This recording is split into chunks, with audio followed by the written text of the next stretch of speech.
देखो बच्चों, आज 2.4 प्रश्नावली हम हल करेंगे।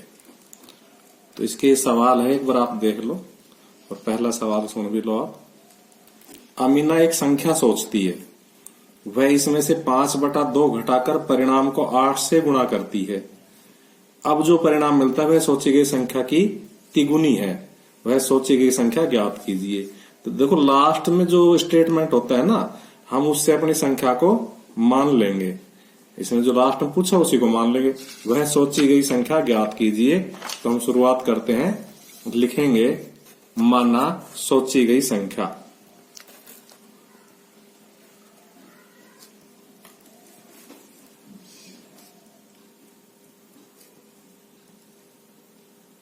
बराबर x।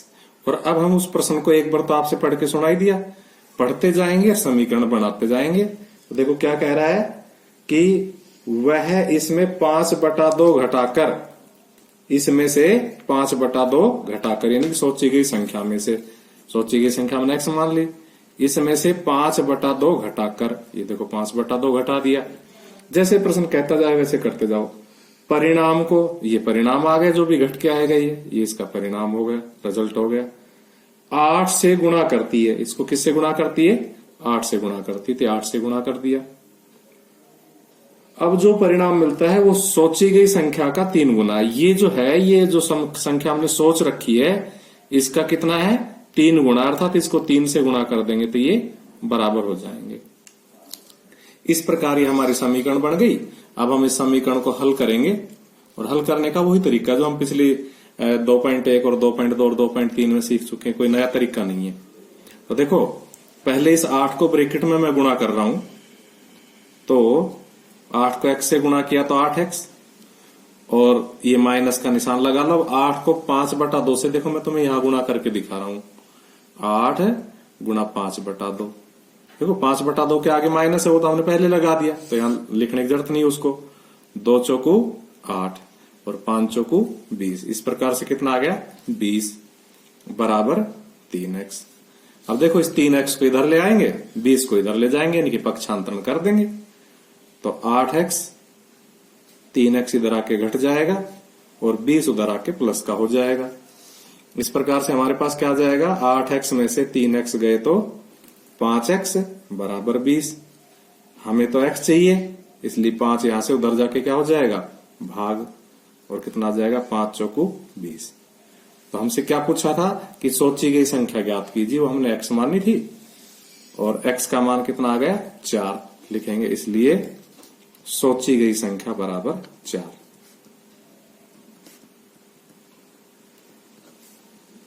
आंसर। अब हम देखो दूसरा सवाल करेंगे, क्वेश्चन नंबर 2। एक बार आपको पढ़ के सुना देता हूं, फिर उसको हल करेंगे। तो देखो ये दूसरा सवाल है हमारा। 2 संख्याओं में पहली संख्या दूसरी की 5 गुनी है। तो देखो बच्चे, इस स्टेटमेंट के आधार पे हम उन संख्याओं को मान लेंगे, और इससे आगे जो सवाल पढ़ेंगे उससे समीकरण बनाएंगे। तो पहली संख्या दूसरी की 5 गुनी है, यानी कि दूसरी को अगर हम मान लेंगे तो उसको 5 से गुणा करने पर पहली आ जाएगी। जिससे तुलना की जाए ना, उसको मानते हैं। दूसरी से तुलना हो रही है पहली की, दूसरी की 5 गुना है पहली, इसलिए दूसरी को मान लेंगे हम। तो लिखेंगे माना दूसरी संख्या बराबर x। हम यहां पर पहली संख्या भी मान सकते हैं, लेकिन उससे सवाल थोड़ा जटिल होगा। दूसरी संख्या बराबर x, इसलिए पहली संख्या बराबर कितनी हो जाएगी? दूसरी की 5 गुनी। तो ये पहली आ गई। अब आगे सवाल को पढ़ेंगे, उससे हम समीकरण बनाएंगे। तो देखो आगे सवाल क्या कह रहा है, एक बार आपको दिखा के मैं पढ़ देता हूं। सवाल कह रहा है कि प्रत्येक संख्या में 21 जोड़ने पर, यानी कि x में भी 21 जोड़ेंगे, 5x में भी 21 जोड़ेंगे, पहली संख्या दूसरी की दुगनी हो जाती है। तो देखो हम इस पहली संख्या में भी 21 जोड़ेंगे, और इस ये पहली संख्या में भी 21 जोड़ेंगे। ये दूसरी संख्या भाई ये है ना, x + 21, x का क्या है? दूसरी संख्या, और ये पहली संख्या है, इसमें भी 21 जोड़ेंगे। और अब इनमें क्या संबंध बताया था? इनमें संबंध बताया था कि प्रत्येक संख्या में 21 जोड़ने पर पहली संख्या दूसरी की दुगनी हो जाती है। तो देखो ये दूसरी संख्या है, अगर इसको 2 से गुणा कर देंगे तो ये इस पहली संख्या के क्या हो जाएगा, बराबर हो जाएगा। इस प्रकार से देखो हम इसमें 2 का अंदर गुणा करेंगे तो 2x प्लस 21 दूनी 42 बराबर 5x प्लस 21। अब देखो हम 5x को तो इधर ले आएंगे तो ये 2x में से आके घट जाएगा, क्योंकि उधर प्लस का है तो इधर आके माइनस हो जाएगा, और ये 21 अपनी जगह रहेगा और 42 को इधर ले जाएंगे। तो इस प्रकार से इधर हमारे पास क्या आ जाएगा, माइनस का 3x, माइनस 5x में से 2x घटाना है, क्योंकि एक संख्या माइनस की हो एक प्लस की हो तो हम घटा करते हैं, और चिन्ह जो बड़ी वाली अंक होता है जो हमारा, उसके सामने जो चिन्ह होता है वो लगा देते हैं। और इसी तरह से 42 में से 21 घटाएंगे तो 21 बच जाएगा माइनस का 21, और इस प्रकार हम माइनस से माइनस काट देंगे और x का मान कितना आ जाएगा, 21/3 बराबर 7। इस प्रकार से हमारी दूसरी संख्या क्या आ गई, 7। दूसरी संख्या क्या आ गई, 7, क्योंकि x का मान 7 आ गया। और पहली संख्या क्या आ गई, 5 गुणा 7, क्योंकि x का मान 7 आ गया तो 35। तो हम लिखेंगे इसलिए पहली संख्या बराबर, हमने बच्चों क्या मान रखी है, 5x है, और x का मान क्या निकाल दिया, 7, तो 35। तथा दूसरी संख्या, और वो हमने क्या माननी थी, x, और x का मान कितना आ गया, 7। इस प्रकार हमारी पहली संख्या 35 आ गई, दूसरी संख्या 7 आ गई। अब क्वेश्चन नंबर 3। तो देखो तीसरा सवाल मैं आपको पढ़ के सुना देता हूं। ये सवाल थोड़ा सा बच्चों हार्ड भी पड़ेगा, और ये 9वीं 10वीं क्लास में भी होता है, इसलिए इसको ध्यान से सीखना है। 2 अंकों वाली दी गई एक संख्या के अंकों का योग 9 है। तो इस सवाल को मैं आपको फिर दोबारा पढ़ के सुनाऊंगा बाद में। पहले आपको 2 अंकों की संख्या का, ये तीसरा और चौथा सवाल है, देखो मैंने ब्रैकेट से निशान लगा रखा है, ये दोनों ही 2 अंकों की संख्या के हैं। तो मैं 2 अंकों की संख्या के बारे में आपको थोड़ा सा बता देता हूं, और तीसरा सवाल हम बाद में करेंगे। तो इसको यहां से काट देते हैं, ये तीसरा सवाल नहीं बल्कि मैं 2 अंकों की संख्या के बारे में बता रहा हूं। तो देखो हम कोई भी एक 2 अंकों की संख्या लिख लेते हैं, जैसे 36। तो इसको ऐसे लिख सकते हैं 3 गुणा 10 प्लस 6, क्योंकि 10 या 30, 30 और 6 36। इसी प्रकार से एक एग्जाम्पल और लेके देखते हैं, जैसे हमने मान लो ले लिया 94, तो इसको हम क्या लिखेंगे, 9 गुणा 10 प्लस 6, क्योंकि 9 ढाई 90, 90 और 6 बच्चों ये 4 आएगा, कितना आएगा, 4। तो 9 ढाई 90 और 4 94। तो मैं इन 2 संख्याओं को लिख के आपको ये बताना चाह रहा हूं कि अगर हम दाही के अंक को 10 से गुणा करके, इस दाही के अंक को किससे गुणा करके, 10 से गुणा करके उसमें इकाई का अंक जोड़ दे तो हमारी वही संख्या आ जाती है। दूसरा एग्जाम्पल भी इसीलिए लिया था, देखो ये दाही का अंक है, इसको 10 से गुणा करके और इसमें क्या जोड़ दिया, इकाई का अंक जोड़ दिया 4, तो हमारी संख्या आ जाती है। यानी कि हम अपनी 2 अंकों की संख्या को इस तरह से भी रिप्रेजेंट कर सकते हैं। अब मुद्दा ये उठता है कि मैं बता क्यों रहा हूं, क्योंकि हम जब ये 2 सवाल करेंगे, तीसरा और चौथा समीकरण के सवाल करेंगे, तो हम इनमें इकाई का अंक x मानेंगे और दाही का अंक क्या मानेंगे, y मानेंगे। अब ये अंक तो है नहीं कि भाई सारे सारे लिखने से और ये संख्या बन जाएगी, जैसे वो तो अंक होते हैं 36, तो इसको तो हम 36 ही पढ़ेंगे, 3 गुणा 6 नहीं पढ़ेंगे, जबकि इसको y गुणा x पढ़ेंगे, क्योंकि बीज गणित बन जाता है, और बीज गणित में 2 संख्याओं के बीच में निशान नहीं हो तो उनको गुणा माना जाता है। तो 36 को तो ऐसे लिखा जा सकता है, लेकिन अगर इकाई का अंक x है और दाही का अंक y है, तो हम इस संख्या को, 2 अंकों की संख्या को ऐसे नहीं लिख सकते, क्योंकि बीज गणित है, और इसमें इसको 2 अंकों की संख्या न मान के y गुणा x माना जाएगा, जबकि यहाँ 3 गुणा 6 नहीं माना जा रहा है। तो इसलिए फिर इसको कैसे लिखेंगे, ऐसे लिखेंगे 10y, क्योंकि दाही के अंक को हमने आपको इसीलिए तो एग्जाम्पल ली, दो दाही के अंक को 10 से गुणा करना है और उसमें इकाई का अंक जोड़ना है। तो एक तो ये बात आपको समझानी थी।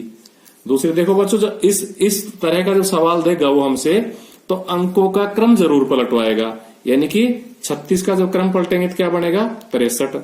तो देखो जो इकाई वाली संख्या थी वो दाही में आ गई, और जो दाही वाली संख्या थी वो इकाई में आ गई।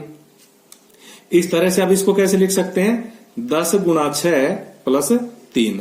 अर्थात जब अंकों का क्रम पलटने की बात कहेगा तो इकाई वाला अंक दाई में आने के कारण उसको 10 से गुणा करके उसमें दाई वाला अंक जो अब इकाई बन जाता है पलटने के कारण जोड़ेंगे। तो ये बात मैंने आपको एक्स्ट्रा में समझाई है ताकि उस समीकरण का तीसरा और चौथा सवाल को हल करने में हमें सुविधा रहे। तो अब आप तीसरा सवाल देखेंगे, क्वेश्चन नंबर 3। तो अब देखो दोबारा से दिखा के मैं पढ़ रहा हूं। सवाल है हमारा, दो अंकों वाली दी गई एक संख्या के अंकों का योग 9 है। तो हम यहां से यहां तक के सवाल से उन दोनों संख्याओं को मान लेते हैं। अंकों का योग 9 है, यानी कि उसके 2 अंक है और उनका योग कितना है 9। तो हम मान लेते हैं, माना इकाई का अंक बराबर x, इसलिए दाही का अंक बराबर कितना हो जाएगा, जब उन दोनों अंकों का जोड़ योग 9 है तो उस योग में से इकाई का अंक घटा देंगे तो ये दाही का अंक आ जाएगा। इस प्रकार देखो बच्चों, हमारे पास इकाई और दाही के अंक आ गए। अब जो सवाल कहेगा वो पढ़ते चलेंगे और समीकरण बनाते चलेंगे, फिर उसको हल कर लेंगे। तो देखो क्या कह रहा है, इस संख्या के अंकों के स्थान बदलकर प्राप्त संख्या, यानी पहले हम मूल संख्या लिखेंगे और फिर अंकों का स्थान बदल के संख्या लिखेंगे। और उन दोनों में रिलेशन बता रहा है कि दी गई संख्या से 27 अधिक हो जाता है। देखो ये तो हमारी मूल संख्या है। देखो इसमें दाही का अंक कौन है, 9 माइनस एक्स। तो 9 माइनस एक्स को किससे गुणा करेंगे, 10 से, फिर उसमें इकाई का अंक जोड़ेंगे। ये तो हमारी मूल संख्या है, लेकिन इसके अंकों का क्रम पलट देंगे तो ये अंक इकाई में चला जाएगा और ये दाही में चला जाएगा। यानी कि 10 से तो गुणा हो जाएगा x, क्योंकि वो जो इकाई का अंक था वो दाही में आ गया, और जो दाही का अंक था 9 माइनस एक्स वो अब इकाई में आ गया। तो इस प्रकार ये तो मूल संख्या है, ये उनका क्रम पलटने पर इकाई को दाही और दाही को इकाई बनाने पर जो संख्या थी वो आ गई। और इन दोनों संख्याओं में क्या संबंध दिया हुआ है कि दी गई संख्या से, यानी कि इस संख्या से ये 27 अधिक हो गई। यानी कि अगर हम इसमें से 27 घटा दे तो ये आपस में क्या हो जाएगी, बराबर हो जाएगी। जो मूल संख्या थी उससे क्रम पलटने पर प्राप्त संख्या 27 ज्यादा हो गई। हमें समीकरण बनानी यानी कि बराबर लगाना है, इसलिए उसमें से 27 घटा दिया। बस अभी इक्वेशन बन गई, इसको हल कर लेंगे। तो देखो इसको 10 से गुणा करेंगे, 10 नीम 90, फिर 10 को माइनस एक्स से गुणा करेंगे तो माइनस 10x, फिर ये प्लस एक्स ऐसा कैसा बराबर 10x ऐसा कैसा, और प्लस 9 भी ऐसा कैसा, माइनस एक्स भी ऐसा कैसा, और माइनस 27 भी। अब देखो हम x की संख्याओं को यानी कि चर राशियों को एक तरफ इकट्ठा कर लेंगे, अचर को दूसरी तरफ।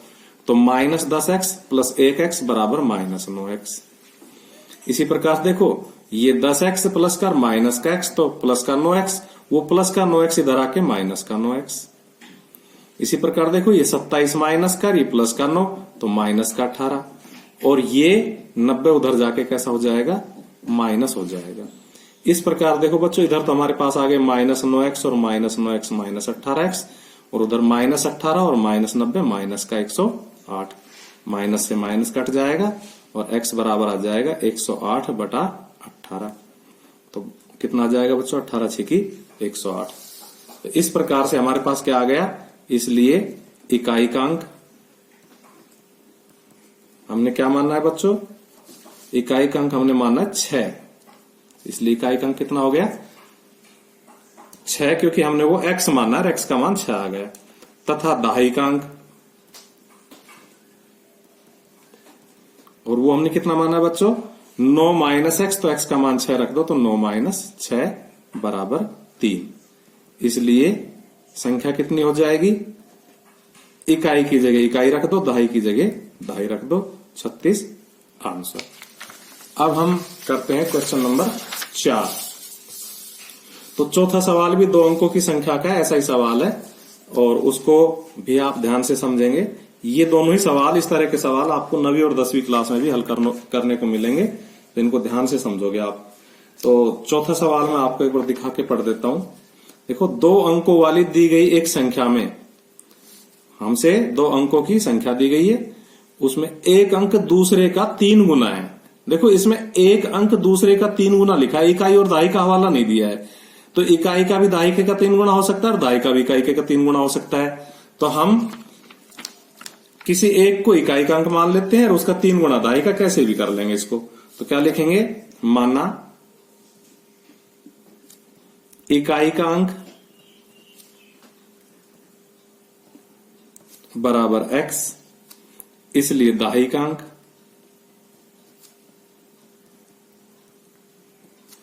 बराबर कितना हो जाएगा, उसका 3 गुना बता रहा है तो 3x अकॉर्डिंग टू क्वेश्चन। अब देखो प्रश्न को आगे पढ़ते हैं, जैसा आगे प्रश्न कहेगा वैसे ही हम इक्वेशन बना देंगे। क्या कह रहा है, इसके अंकों के स्थान बदलकर, जब भी 2 अंकों की संख्या का सवाल देगा अंकों का स्थान जरूर बदलवाएगा। तो पहले हम दोनों प्रकार की संख्याओं को लिखते हैं। देखो दहाई के अंक को 10 से गुणा करेंगे तो 10 इंटू 3x, क्योंकि दहाई का अंक है इसको 10, और इसमें इकाई का अंक जोड़ देंगे। ये तो आई हमारी असली संख्या। अंकों का क्रम पलटेंगे तो इकाई वाला अंक दहाई में चला जाएगा, दहाई वाला इकाई में, यानी कि दोनों चेंज हो गए ये। यानी कि अब इकाई का अंक बन गया x, तो इसको 10, दहाई का अंक बन गया x, तो इसको 10 से गुणा कर देंगे और इसमें इकाई का अंक जोड़ देंगे। तो बच्चों इस प्रकार से ये तो हमारी मूल संख्या थी, ये क्रम पलटने पर प्राप्त संख्या थी। और इन दोनों में क्या संबंध दिया है, इन दोनों में संबंध दिया है कि दी गई संख्या में जोड़ने पर 88 प्राप्त होता है। इसके अंकों के स्थान बदलकर प्राप्त संख्या को दी गई संख्या में जोड़ने पर, अर्थात मूल संख्या और क्रम पलटने पर बड़ी संख्या, दोनों को आपस में जोड़ देंगे तो 88 आ जाएगा। तो इन दोनों का क्या कर देंगे बच्चों, हम जोड़ कर देंगे। हमारा सवाल कह रहा है बराबर 88। अब देखो इसको हल करते हैं तो 10 तिया 30x plus 1x plus 10x plus 3x बराबर 88। इन सारे एक्सों को जोड़ दो, 30, 31, 41 और 3 44x बराबर 88। तो x बराबर कितना हो जाएगा, 88 बटा 44, 44 दूनी 88। इसलिए देखो हमने इकाई का अंक क्या मानना है, 2। इकाई का अंक क्या माना बच्चा, 2। तो x का मान हमारा कितना आ गया, 2, इसलिए इकाई का अंक बराबर 2।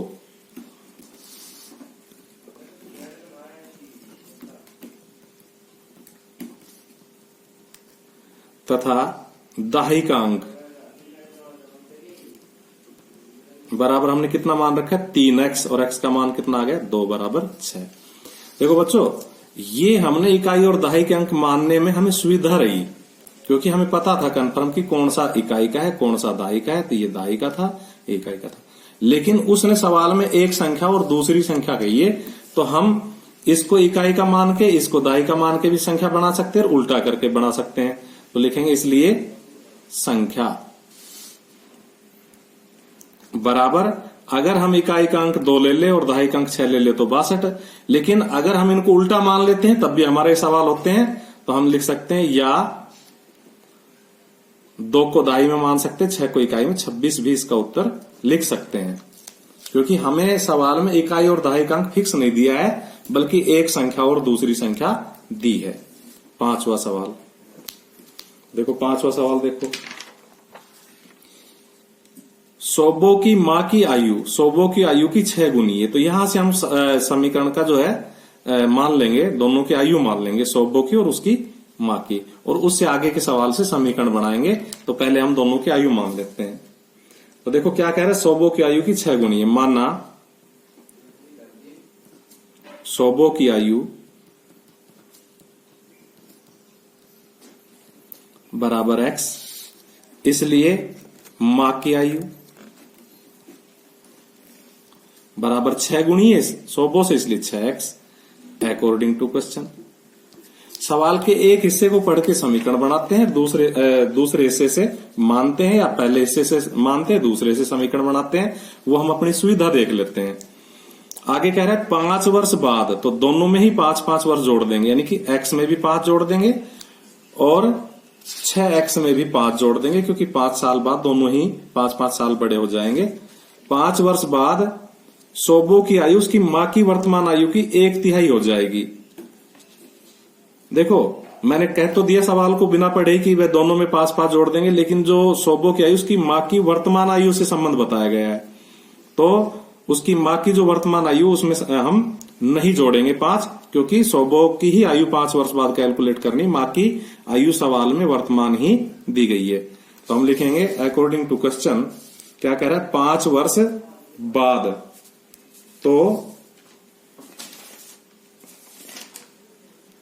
हम 5 वर्ष बाद की आयु लिखते हैं। सोबो की आयु कितनी हो गई, x + 5, और उसकी मां की आयु कितनी रखनी है, वर्तमान ही रखनी है, और उसकी वर्तमान आयु की कितनी हो गई, 1/3 होगी। अर्थात मां की वर्तमान आयु में 3 का भाग दे देंगे, 1/3 का मतलब 3 का भाग दे देंगे, तो आपस में बराबर हो जाएंगे।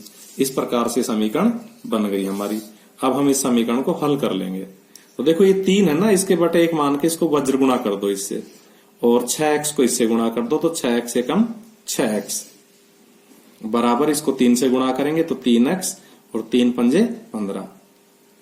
इस प्रकार से इस 6x में से 3x घट जाएगा और हमारे पास बराबर 15 बच जाएगा। तो 3x, 6x में से 3x गए, 3x बराबर 15, और x बराबर हो जाएगा 15/3 बराबर 5। इसलिए सोबो की आयु बराबर 5 वर्ष तथा मां की आयु कितनी है भाई, 6x हमने मान रखी, देखो ये मान रखी 6x, इसलिए 6 और x का मान 5, 30 वर्ष आंसर।